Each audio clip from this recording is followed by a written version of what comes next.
분들이 몇 분 계셨는데 하나님 나라를 증거하라라는 제목으로 같이 말씀 보겠습니다. 세상에 참을 수 없는 것이 세 가지가 있는데, 첫째는 기침이고요, 두 번째는 하품이고요, 세 번째는 열정입니다. 마음에 품은 열정은 절대로 속일 수가 없어요. 마음에 일단 불이 생기면 그 불을 이겨낼 사람이 없습니다. 못 견디죠. 가만히 있지 못해요. 드러내고 싶어요. 이 열정이라는 그 영어 단어가 엔테아지썸이라고 그러는데, 이게 헬라어 엔테오스라는 단어에서 나온 말이에요. 엔테오스라는 말을 직역하면 무슨 뜻이냐면 하나님이 그 안에 있다라는 뜻입니다. 열정은 뭐냐? 하나님이 그 안에 있는 거예요. 전도에 있어서 열정이란 뭘까요? 전도하기를 간절히 원하시는 하나님의 그 마음이 그 사람 안에게 있어서 그것이 드러나는 것, 그것을 열정이라고 합니다. 그래서 전도의 열정을 품으면요, 그 열정은 하나님의 마음을 품은 것이기 때문에 전도하기를 원하시는 그 하나님의 능력이 그 사람에게서 나오게 됩니다. 그럼 전도 여러분 혼자 하는 거 아닙니다. 나만 혼자 정말 힘들게 하는 것 같구나, 그렇게 생각하세요? 그럼 우리가 전하고자 할 때 그 열정을 품기만 하면 그 열정 안에 계신 하나님이 자연스럽게 드러나게 될 줄 믿습니다. 그래서 하나님의 능력이 나오는 거예요. 담대해지는 것입니다. 사랑하는 성도 여러분, 전도의 열정을 품는 여러분 되시길 주님의 이름으로 축원합니다. 우리가 전도의 열정을 품을 때요, 우리 안에 성령 하나님께서 우리에게서 역사하세요. 말주변이 뛰어나지 못해도 괜찮습니다. 자랑할 만한 것이 없어도 괜찮아요. 전도의 열정만 품으면 그 다음에는 여러분에게 이미 임재하신 하나님의 능력이 나타나서 그것이 열매가 됩니다. 그래서 뭐 대단한 사람도 아닌데 보면 사람들 많이 전도하는 사람들이잖아요. 그 사람들이 대단해서 그래요? 그 안에 있는 성령이, 그 열정의 마음에 함께 계신 성령님이 역사하시는 거예요. 그럼 이 해가 가기 전에 반드시 여러분 한 영혼을 품고 그를 위하여 기도하고 복음을 전하여 하나님의 능력이 내게 있음을 확인하는 여러분 되시길 주님의 이름으로 축원합니다. 제가 우리 교회 데려오란 말이 아니에요. 괜찮아요. 감리교든 장로교든 성결교든 순복음이든 예수 그리스도를 주로 고백하는 공동체는 다 하나님의 은혜의 장중 안에 있는 줄 저는 믿습니다. 이단만 아니면 괜찮아요. 여러분들이 복음을 전해서 그 영혼이 주의 전 앞으로 나아가고 하나님을 믿는 백성이 되는 일에 앞장서시길 주님의 이름으로 축복합니다. 그런데 갈 곳이 없어 방황하면 우리 교회로 데려오시라는 거예요. 전도의 열정을 품으면 전도의 능력이 나타나는데, 어떻게 해야 전도의 그 열정이 우리를 지배하게 할 수 있을까요? 전도의 능력이 나타나려면 어떻게 하면 됩니까? 오늘 말씀을 통해서 몇 가지 좀 살펴보실게요. 전도의 능력이 나타나려면 어떻게 될까요? 첫 번째는요, 여러분, 능력을 주실 우리 주님을 믿는 여러분 되십시오. 1절을 한번 같이 읽어보실게요. 그 후에 주께서 따로 70인을 세우사 친히 가시려는 각 동네와 각 지역으로 둘씩 앞서 보내시며, 아멘. 예수님께서 제자들을 이제 파송하시는데 둘씩 짝지어서 어느 곳으로 보내셨냐면 친히 가시려는 지역으로 보내셨습니다. 친히 가시려는 그곳에 제자들을 보냈다라는 거예요. 이게 무슨 말일까요? 오늘 말씀해 보니까 친히 가시려는 지역에 앞서 보내셨다 그랬는데 그곳에 예수님이 가기를 원하셨던 거예요. 예수님이 가고자 했던 그곳으로 예수님께서 다 가실 수 없으니까 어떻게 하십니까? 제자들을 보내시는 거예요. 예수님의 열정을 품고. 그리고 앞서 보내셨다고 하셨으니까 제가 이거 좀 다 살펴보겠는데, 앞서 보내셨다라는 것은 예수님께서 뒤서서 가시겠다라는 겁니까? 아닙니까? 가시겠다라는 거죠. 여러분, 제자들에게 파송하여 보내실 때 네 제주껏 전도하고 오너라 이렇게 보내신 게 아닙니다. 예수님께서 이들을 앞서 보내시면서 그냥 이 사람들만 보낸 것이 아니에요. 10장 19절에 보면 내가 너희에게 뱀과 전갈을 밟으며 원수의 모든 능력을 제어할 권능을 주었으니 너희를 해칠 자가 결코 없으리라. 예수님께서 제자들을 보내실 때 그냥 보내신 게 아니었다라는 겁니다. 그들을 파송하실 때 원수의 모든 능력을 제어하실 권능도 주어서 보내신 거예요. 만약에 주님이 이 권능을 제자들에게 주어서 보내지 아니하셨다면, 그럼 제자들이 귀신을 어떻게 쫓아내며 병든 자들을 어떻게 고치며 이 승전보를 어떻게 주님에게 알려드릴 수 있었겠어요? 예수님이 이미 권능을 그들에게 주셔서 그들을 보내실 때 성령도, 성령의 능력도 권능도 같이 보내주셨기 때문에 제자들이 원수 사탄 마귀를 이길 수 있었다라는 겁니다. 그럼 예수님이 여러분에게도, 복음을 전하고자 결정한 여러분에게도 그냥 보내지 않습니다. 반드시 여러분을 보내실 때는 권능을 주세요. 그것을 믿으셔야 된다는 거예요. 주님, 제가 복음을 전할 수 있도록 저에게 지혜를 주십시오. 기도하십시오. 하나님이 지혜 주실 줄 믿습니다. 주님, 제가 복음을 전할 수 있도록 하나님 제 병을 낫게 하여 주옵소서. 여러분이 소원하는 이 다급한 기도의 제목이 있어요? 여러분, 그것을 단지 그냥 이 민원 해결하는 기도가 아니라 하나님, 이것이 복음을 증거하는 통로가 되게 해 주십시오. 여러분, 이 소망이 여러분에게 있기를 주님의 이름으로 축원합니다. 그럼 무엇을 구하든 그것은 복음을 전하는 것과 연결되어져 있을 때 하나님께서 응답하세요. 처음으로 제자들이 성령 받고 은사를 받을 때 받았던 그 은사가 뭐냐면 방언의 은사였습니다. 근데 말씀 안에 답이 있어요. 왜 방언의 은사를 주셨는지 그 이유가 있어요. 제자들이 성령 받고 방언을 할 때 각기 난 곳 방언으로 하나님의 큰 일을 외쳤다라고 성경이 말씀합니다. 하나님의 큰 일이라는 게 뭐겠습니까? 예수 그리스도가 십자가에 죽으시고 3일 만에 부활하사 온 인류를 구원하신, 그러니까 예수 그리스도 외에 어떤 구원의 이름도 주신 적이 없다는 그 복음을 하나님의 큰 일이라고 하는데, 그 일을 제자들이 각기 난 곳 방언으로 120명의 사람들이니까 120개 언어로 외쳤겠지요. 그렇게 외친 거예요. 여러분, 그렇게 외친 이유가 있습니다. 그 당시에 오순절, 그러니까 성경에는 그 이스라엘 백성들이 중요하게 지키는 절기들이 있는데, 이 오순절을 뭐라고 하냐면 우리말로 칠칠절 혹은 맥추절이라고 합니다. 우리가 맥추절을 지키지 않습니까? 이 맥추절, 칠칠절, 오순절을 맞이해서 각 지역으로 흩어져 살던, 그러니까 예루살렘을 중심으로 이스라엘 유대 땅에 살지 아니하고 각 지방으로, 로마의 각 지방으로 흩어져 살던, 지금으로 말하면은 재외동포들, 이 재외동포들이 명절을 맞이해서 예루살렘을 방문했던 거예요. 그런데 오랫동안 타 지역에 살다 보니까 히브리 언어에 익숙하지가 않았었어요. 이 사람들이 와가지고 어떤 성지순례 차원으로 왔는데, 거기서 무엇을 듣냐면 자기가 태어난 곳의 언어로 하나님의 큰 일을 외치는 것을 듣습니다. 그래서 각기 난 곳 방언으로 하나님의 말씀을 받게 돼요.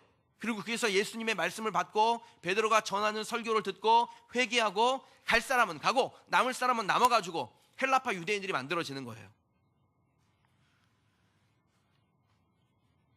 여러분, 은사는 전도와 깊은 관계가 있어요. 하나님께서 여러분에게 어떤 은사를 주셨습니까? 나는 말을 잘해요. 그럼 그 말을 잘하는 거 가지고 뭐 하라고 주신 걸까요? 다른 사람들 야구 팍 죽이라고 주신 거예요? 여러분, 그것은 복음을 전하고 그 사람을 용기 있게 하고 담대하게 주신 말씀인 줄 믿습니다.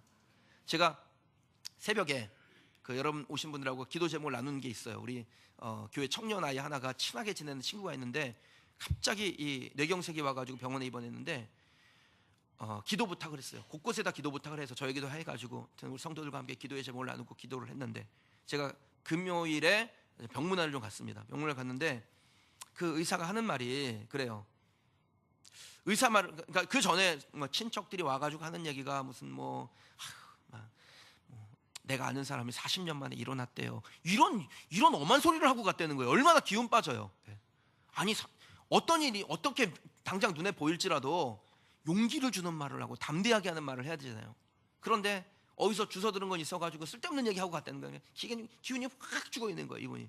그래서 제가 말씀을 딱 가지고 조목조목, 혀가 굳어 있는 사람에게는 하나님께서 세례요한의 아버지 스가랴가 혀가 굳었는데 하나님께서 예배하는 중에 성령으로 역사하셔서 그가 그 혀가 굳어진 혀가 풀어지고 말을 하고 하나님을 찬양하게 됐다고, 이 말씀대로 될 줄 믿습니다.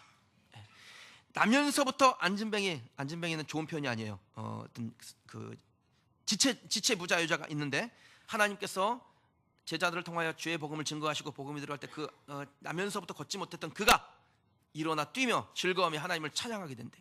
이대로 말씀대로 되어서 병상에서 일어나게 될 줄 믿습니다. 성경에 그 어미가 자식을 위하여 기도할 때 죽었던 자식도 살아나는 역사가 있는데, 그 역사 일으키신 하나님 지금도 살아계셔서 역사할 줄 믿습니다. 그렇게 기도하고 제 아이를 위해서 기도하고 그러고 있는데 의사가 왔어요. 의사가 왔는데 의사가 잘생겼더라고 진짜. 그 공부도 잘했던 사람 저렇게 잘생길 수가 있나? 막 이런 생각이 들었는데, 하여튼 그분이 와서 한 얘기가 아주 부정적인 얘기를 하는 거예요. 어려울 것 같다고. 그러니까 하여튼 안타깝습니다. 그러는데 듣는 나도 약간 쫄리더라고요.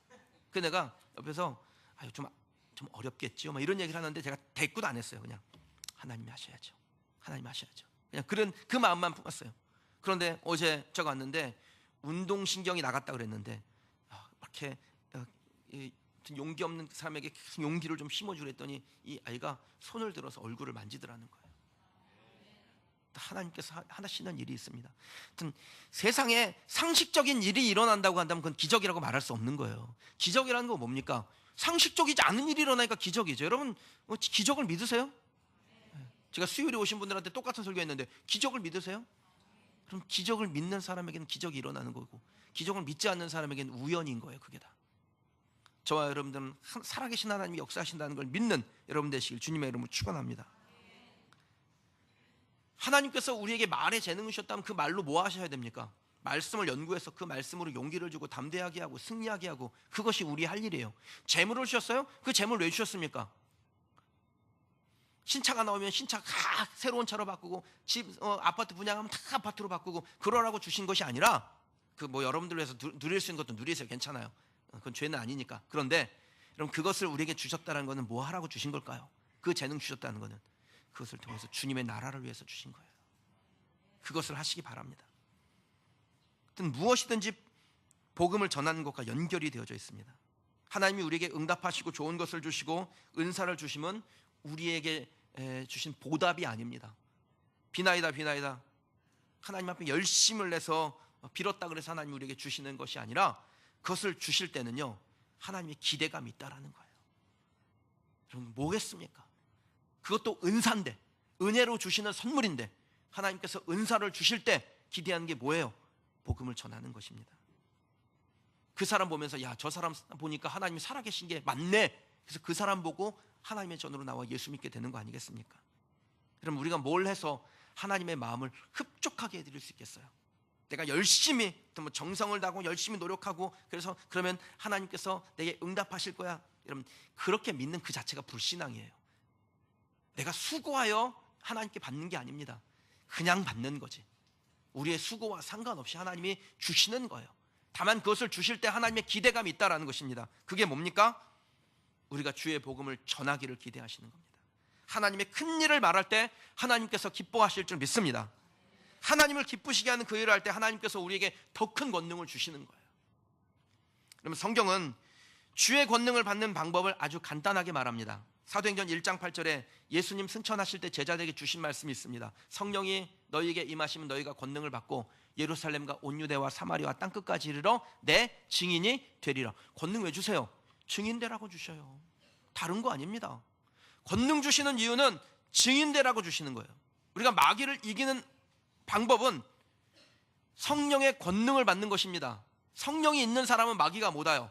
마태복음 12장 43절에 보면 귀신이 물 없는 곳으로 다니며 쉬기를 구하되 물 없는 것을 발견하지 못해서 다시 내가 나온 예전에 그 사람에게로 갑니다. 근데 거기에 뭐가 없어요? 물이 없어요. 근데 마귀가 들어갈 때 7 귀신 데리고 들어갔다 그랬어요.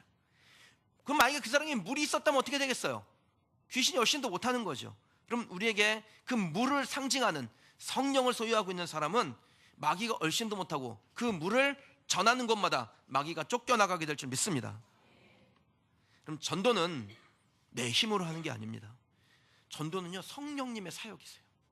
예수님이 사역이에요. 내 힘으로 하면 지쳐서 넘어집니다. 그래서 성령님을 의지하셔야 됩니다. 내 힘으로 하는 것이 아니기에 복음을 들은 사람에게 지금 당장 변화가 없더라도 성령님이 하실 줄 믿기 때문에 지치지 않는 것입니다. 성령님을 의지하지 아니하고 전도하는 건요 여러분 무모한 것이고 여러분 지쳐요.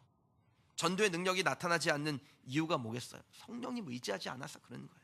근데 성령님을 의지하고 있다면은 권능 받은 그 사람에게서 전도의 능력이 나타납니다. 반드시 일어납니다. 그래서 전도하기 전에 꼭 하셔야 될 길이 뭐냐? 기도하는 거예요. 성령님, 내가 지금 주의 복음 전하려고 합니다. 내가 주의 일을 하고자 합니다. 내 가운데 일하여 주옵소서. 역사하여 주옵소서. 안 믿는 남편에게 전도 좀 하려고 하면 입에 혀같이 굴었는데 자존심 상해가면서 뭐 말만 하면 주의 계집종이니 남편님께서 말씀만 하옵소서 그랬는데 부려먹기만 하고 교회는 꽃방귀도 안 켜고 그러면 막 뿔딱지 나시죠. 일단 번지수부터 잘못 잡은 거예요. 먼저 해야 될 것이 있습니다. 성령께서 나를 도우셔서 나의 말에 권세 있게 하시고 나의 행동에 권세 있게 하시고 무엇을 해도 그것이 그 사람을 변화시키는 주의 일이 되기를 원합니다. 그리고서는 그 일을 하고 섬기고 사랑하며 베풀면은 지치지가 않는 거예요. 그런데 그건 아니고 그냥 이렇게 하면 될까 저렇게 하면 될까 내 힘으로 내 의지로 하려고 하다 보니까 내 뜻대로 안 되면 지쳐버리게 되는 것이죠. 사랑하는 여러분, 전도하기 전에 뭐부터? 성령님을 사모하는 기도부터 하십시오. 성령님의 임재를 구하시기 원합니다. 그래서 성령의 능력에 의해서 나타난 권능을 받고 전도의 승자가 되고 증인되는 여러분 되시길 주님의 이름으로 축원합니다.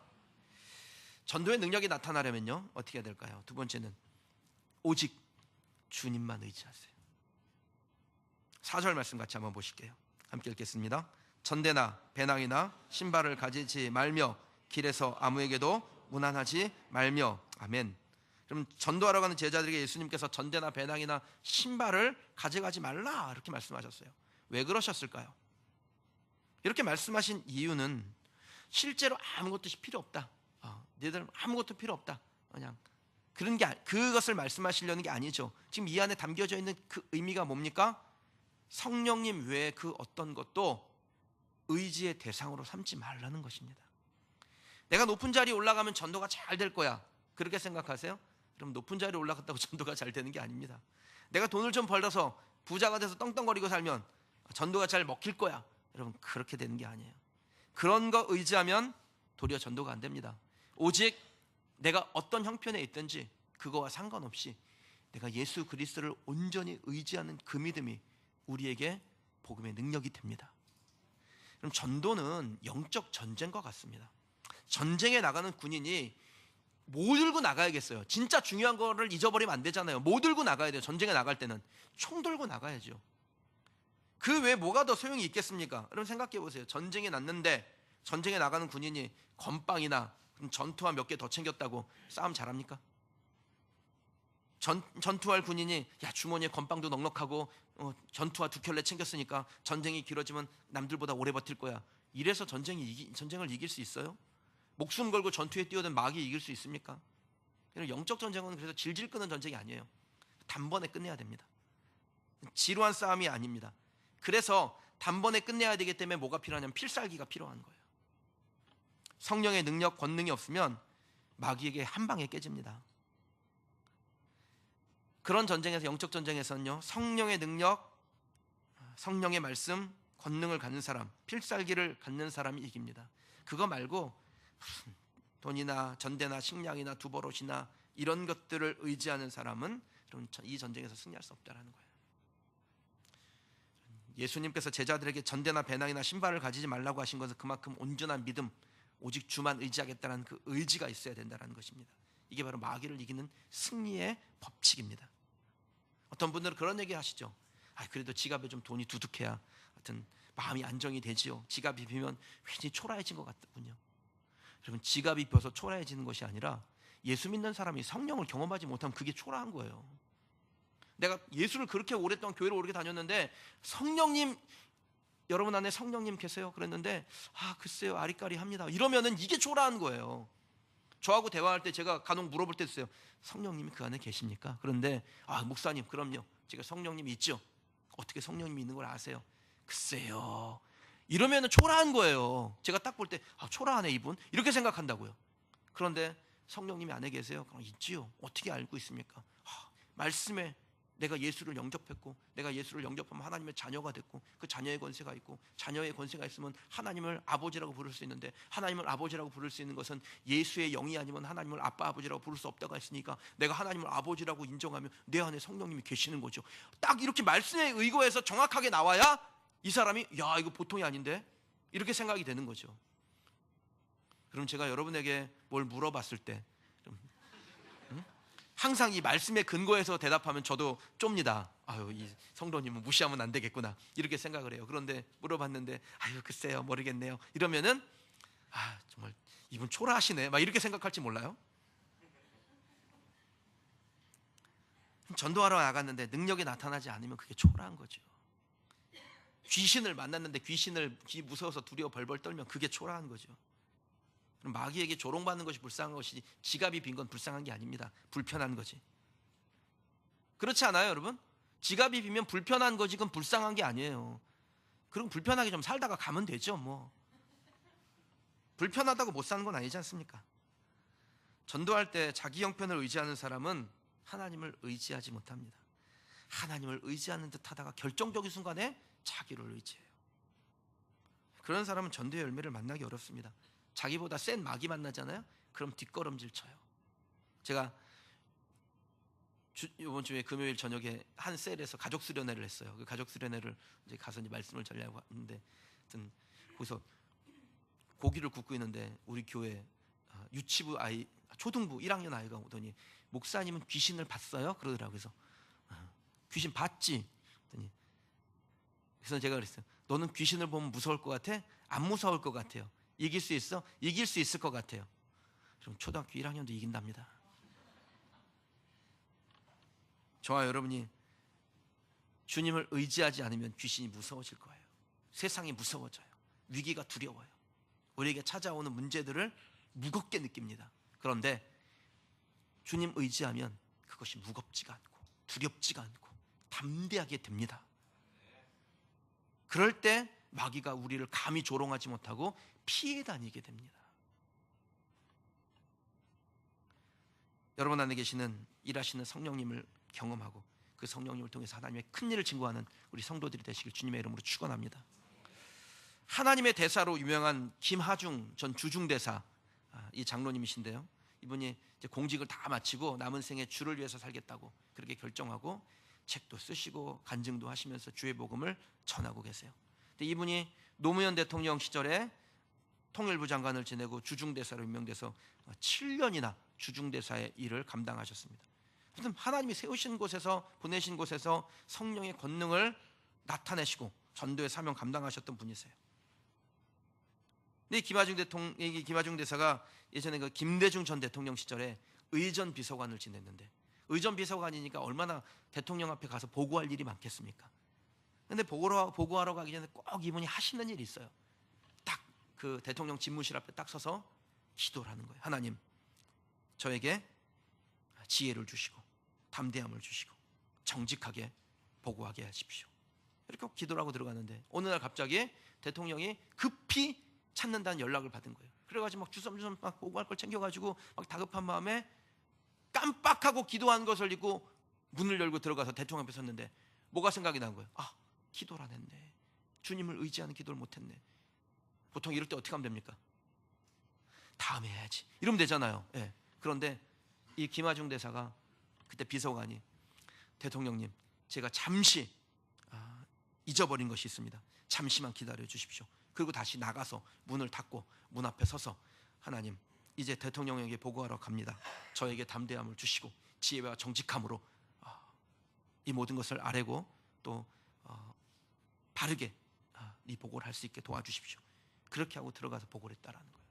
혈연, 지연, 학연이 그 인사를 좌우하는 그 공직사회에서 오직 하나님만 의지하며 어떤 술수도 쓰지 않았음에도 불구하고 외교관으로 최장수 대사 기록을 세우게 하시되 대한민국 외교관 중에서 가장 중요한 자리라고 할 수 있는 이 주중대사 자리를 7년이나 정말 아름답게 섬기게 하시고 수많은 사람에게 복음을 전하게 하셨습니다.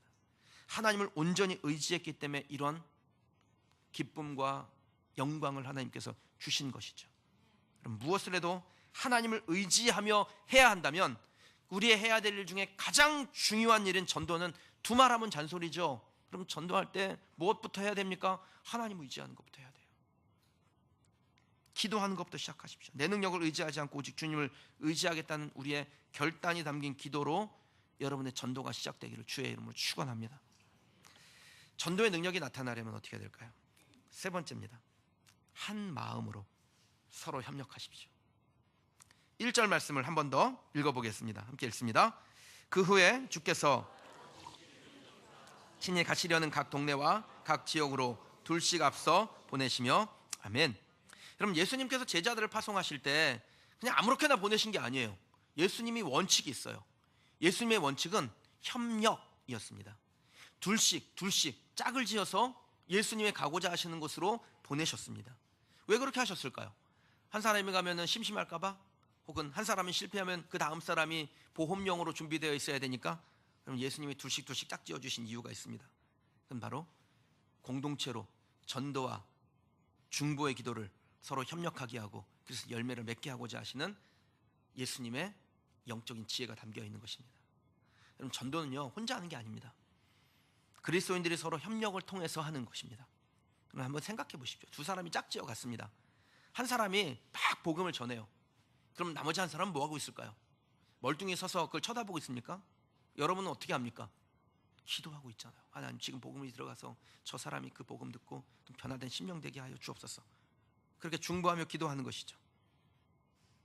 한 사람이 복음을 전하고 있으면 한 사람은 식사 준비를 하시는 것이고, 한 사람이 대화를 할 때 그 사람의 삶을 위해서 기도하며 준비하는 것, 그것이 바로 복음을 위한 협력입니다. 이 협력을 잘할 때 영혼이 구원받습니다. 이렇게 벨도 울리는 거예요. 강남에 가면요, 그 정철 어학원이라는 학원이 있습니다.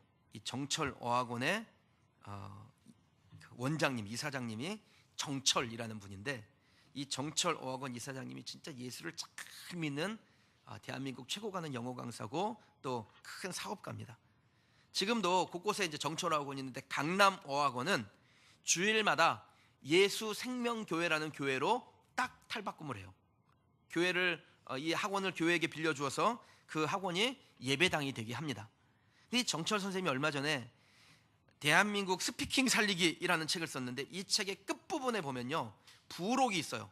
1부, 2부로 되어져 있는데 1부는 영어 공부하는 책이고 2부는 부록이라고 되어 있어서 제목이 뭐냐면 정철 선생이 예수 믿게 된 사연, 이렇게 되어 있습니다.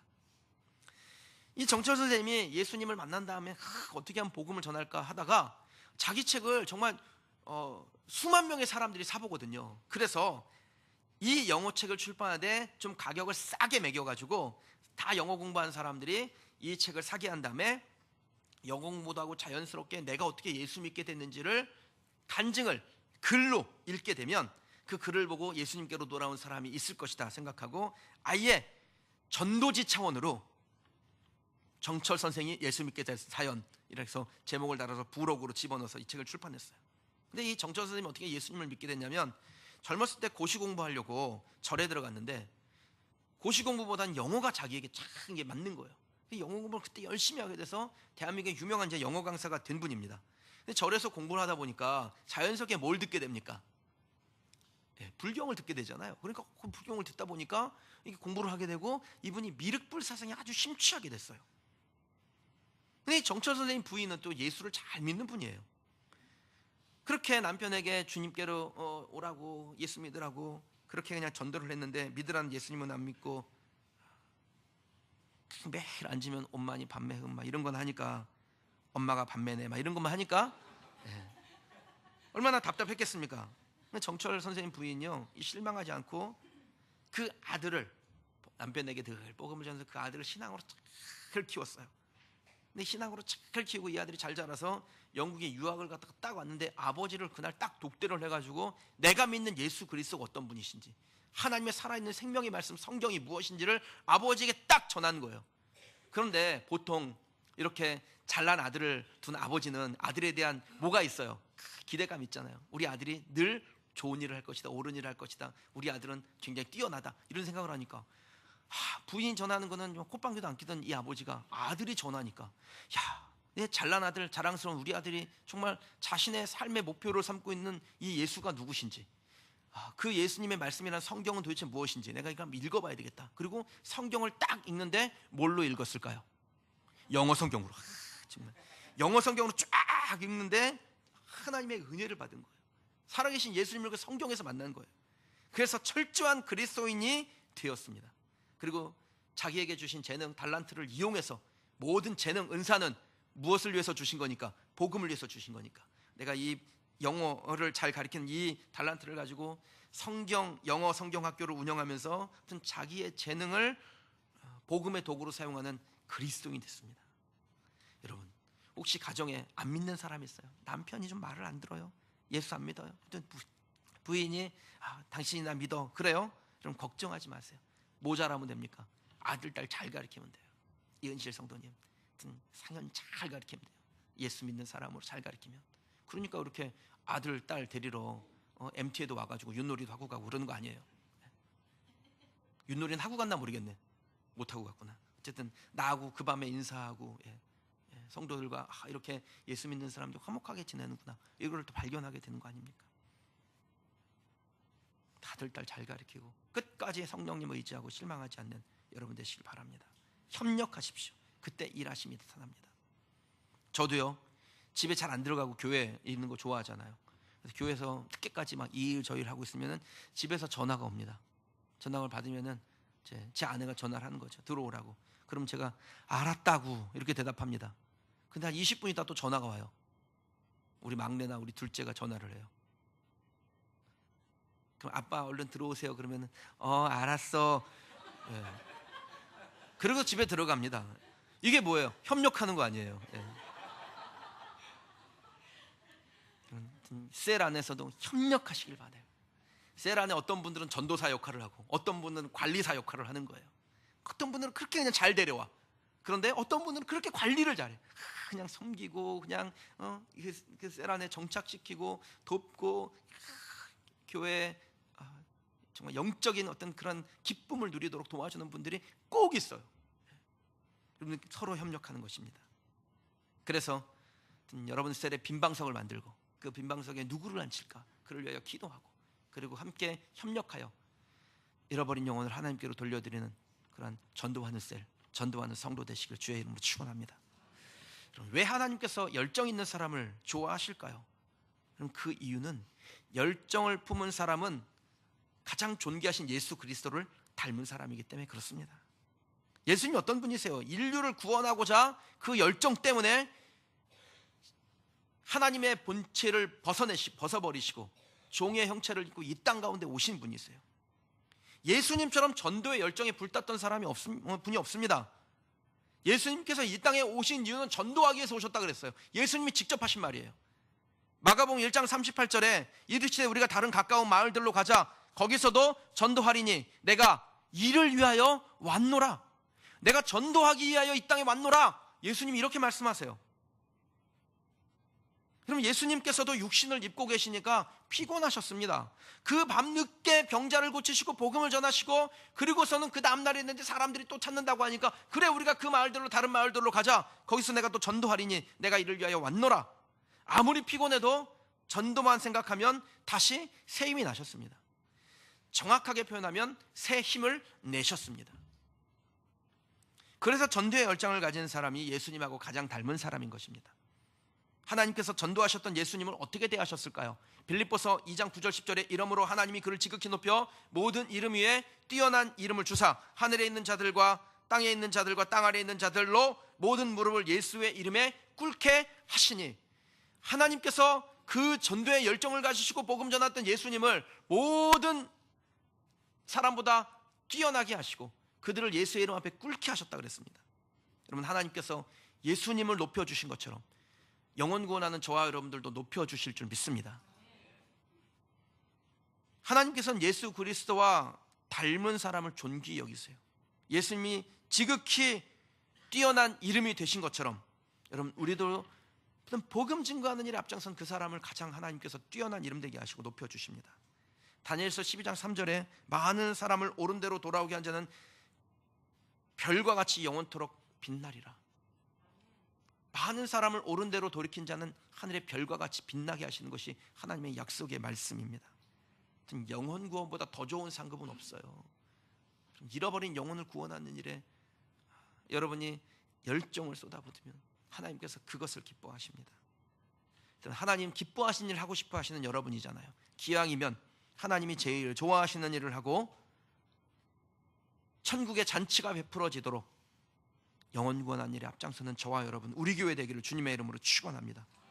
저도 전도하고 또 기도하는 일에 앞장설 테니 여러분들도 그 열정을 품고 날마다 잃어버린 영혼을 구원하여 하나님께로 선물 드리는 그러한 성도들이 되시기를 주님의 이름으로 축원합니다. 이 추수의 계절, 이제 우리가 이 1년의 육신의 삶의 열매도 이제 거두는 이 계절에 여러분, 영혼의 열매도 거두는 저와 여러분 되시고, 그리고 셀에서 이해 우리 셀에 품고 있었던 한 영혼 우리가 청하여 섬기고 복음 전하고 함께 기도하고 그 사람을 살려내는 그러한 일에 하나 되는 교회, 셀, 우리 성도들 되시기를 주님의 이름으로 축원합니다. 주신 말씀 놓고 함께 기도하십시다.